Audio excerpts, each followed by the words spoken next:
Me for Discovery at Lakewood. This video is a basic overview of what IB grading looks like at ADL. As you go throughout the school year, feel free to contact ADL with any questions. The email addresses to the school and our IB coordinator, Ms. Judy Gullidge, are posted here for you. Ms. Gullidge is happy to meet with you and go into further depth of IB assessment practices at ADL at any time. Traditional grading versus IB grading. The purpose of this is to help you better understand IB grading at ADL. So let's start with traditional grading that we are all familiar with, such as work habits, attendance, behavior, turning assignments in on time, classwork, participation, and sometimes even asking for extra credit. However, IB grading looks a lot different. There are two categories for types of assignments: summative tasks and formative tasks. Everything on this screen on the left-hand side would be considered a formative task or an approach to learning, which is an IB phrase that means behavior that, when done well, supports student progress, such as attendance or turning things in on time. So let's dig a little deeper into formative assessments. They're about getting better. Formative assessments provide evidence of progress towards mastery of standards, and students work on learning targets. So think of formative tasks as practice. But practice technically does not count. So, for example, in game situations like football, but you practice anyway. Why? To get better. Formative tasks are like practices for a dance recital or a soccer game. Would you skip practice before a big recital or a championship game? Hopefully not, because once that recital comes, you might look a little silly on stage or make the wrong play on the field in an important situation. Formative assessments are truly important. Think about top-level athletes. They still go to practice every day to stay in shape, to keep sharp, and to get better.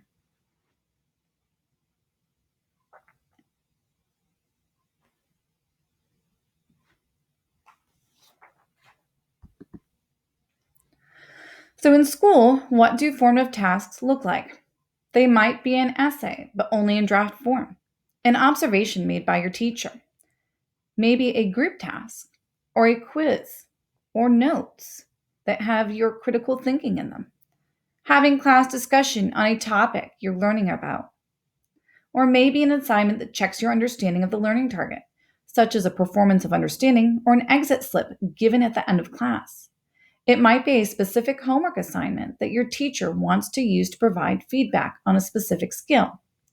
It could be that you do a worksheet given in class, or maybe a midpoint check on a Google slide project with feedback from the teacher for improvement.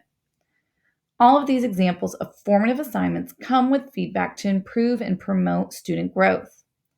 Formative assignments are meant to help provide feedback and allow teachers to improve the learning process based off where students are at and to prepare for summative tasks. Formative and feedback codes in Synergy. Sometimes in Synergy, you will begin to see the code M0 for missing or incomplete work. Usually this might mean a student has not done this assignment or has forgotten to submit that work. Or if you look at the assignment type, you will see the title begin with the word formative in Synergy, so that you know that that assignment was practice. And it will be followed by which of the 4 criterion was being used to score the assignment and provide feedback. Sometimes, if the work is a behavior such as a turning in an assignment, or the teacher kept track of how many times a student spoke during a group activity, or a homework check of how many times a student turned in homework, you will see the title of the assignment begin with the letters ATL, or the phrase approaches to learning.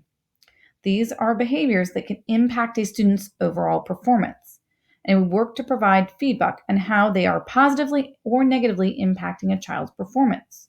So, for example, if a child never turns in homework that is checked for completion, how do we think that will impact a student's ability to perform on a formative or a summative task? Hopefully, you can see that the behavior would negatively impact the student's progress. Summative tasks. So let's move on to summative tasks. This is like game day. This is what your formative tasks have been preparing you for. These are the rigorous tasks assessing a student's depth of knowledge.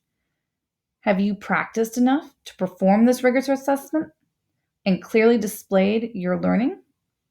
Once completed, the summative assessment provides feedback to the student on the learning process in the final task. So, when completed, the feedback a student receives is kind of like watching game tape from a big game that they played in. You know you're looking at yourself as you are performing and saying, what did I do well and should continue to repeat? And what could I do better at the next time there is a big game? Summative assessments also improves the teaching process because your teacher is like a coach and looks at the information gained from your summative as a whole and says, what does this class need to do better on to perform better next time? Or if we think about the dance teacher who, after seeing your performance on stage, might say, okay, this is what we are going to tweak next time before we go back on stage.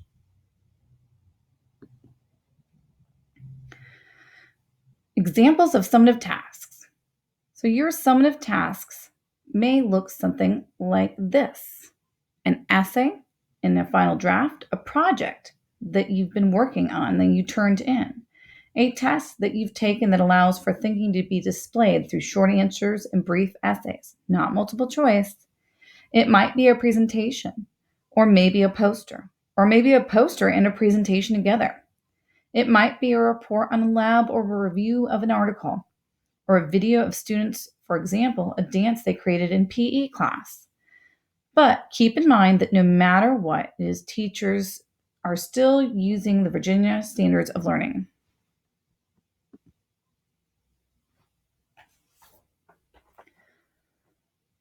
So, as we move forward, you can see, and we've been going through, we are going to begin talking about rubrics. These rubrics are always introduced, reviewed, and used with formative work, and then are used with the final summative task. Students are given the rubric beforehand, so it's not going to be a surprise. Your achievement levels range from a 0 to an 8, depending on how much you were able to communicate your ideas clearly using whatever summative task you were given.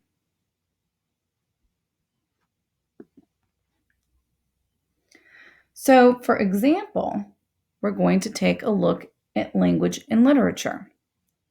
So, IB has 4 rubrics for every class. Each class has a corresponding criterion that they assess. So, for example, in language and literature, criterion A is analyzing, criterion B is organizing, criterion C is producing text, and criterion D is using language.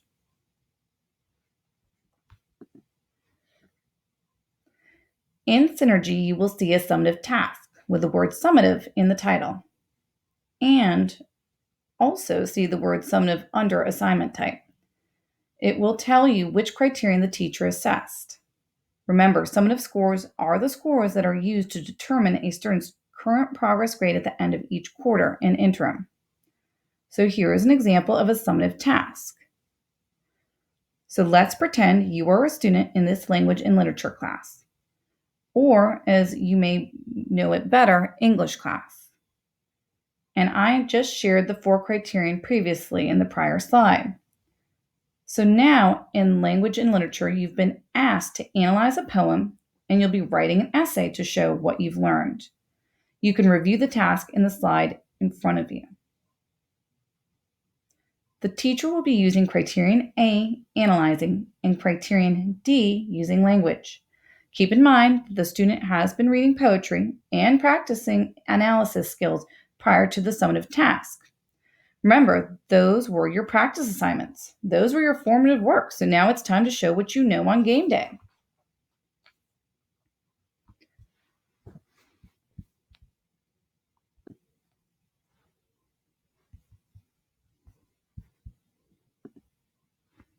So let's jump over to one of the rubrics that the teachers will be using. Mind you that this task had 2 criterion assigned to it. So eventually you'd be seeing 2 scores for this assignment. The student is writing this essay and the teacher has given out the rubrics. All MYP classes at ADL provide students with all rubrics in the beginning of the year. So the rubrics in language and literature where the student is taking the summative have been introduced beforehand, and students know what they need to do to achieve the highest levels based off of previous formative work and feedback from the teacher. Normally, when we look at an IB rubric, we start at the bottom and work our way up. But for this presentation, we are going to start at the 5-6 range to show where we are trying to help our students get to.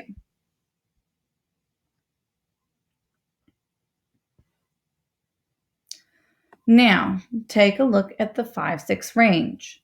This means that the student has met the standard for the grade level that they are in. The teacher asked you to write this essay, you've done a really good job with it, and you've met the standards. This is where we want our students to be. So if you're in 7th grade and you're fully meeting the 7th grade standards in this analysis essay, you should be achieving in the 5-6 range.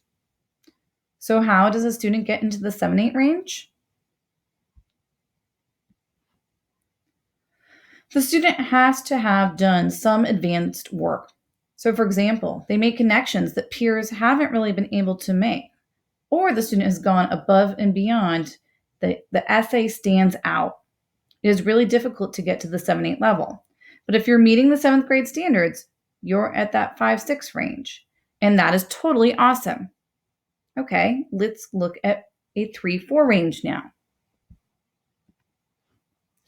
If the student is in the 3-4 range, the student is meeting some of the standards. It means that you did a good solid essay, but you are missing some pieces that are required to meet the standards that are in place to move up to that 5-6 achievement level. Okay, now let's move down to the 1-2 range. Sometimes you will see a score in the 1-2 range.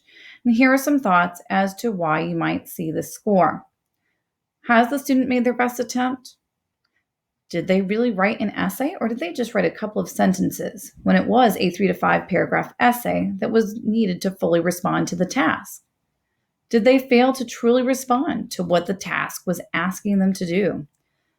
Are they still new to the IB grading system and learning how to meet the standards set by the task and their teacher? And finally, there is the last band and range you can see, which is 0. And if a student has achieved a 0, it means the student did not reach a standard of work described by any of the descriptors in the rubric. How or why might this occur? Sometimes students are learning to adjust to ADL and what we are asking them to do for formative work.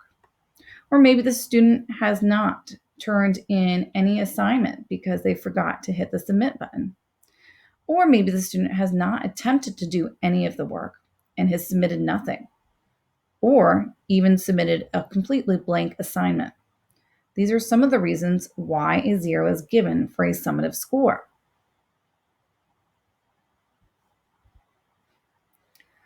I truly hope that this introduction to IB grading for Academy for Discovery at Lakewood and our family and friends was valuable to you today.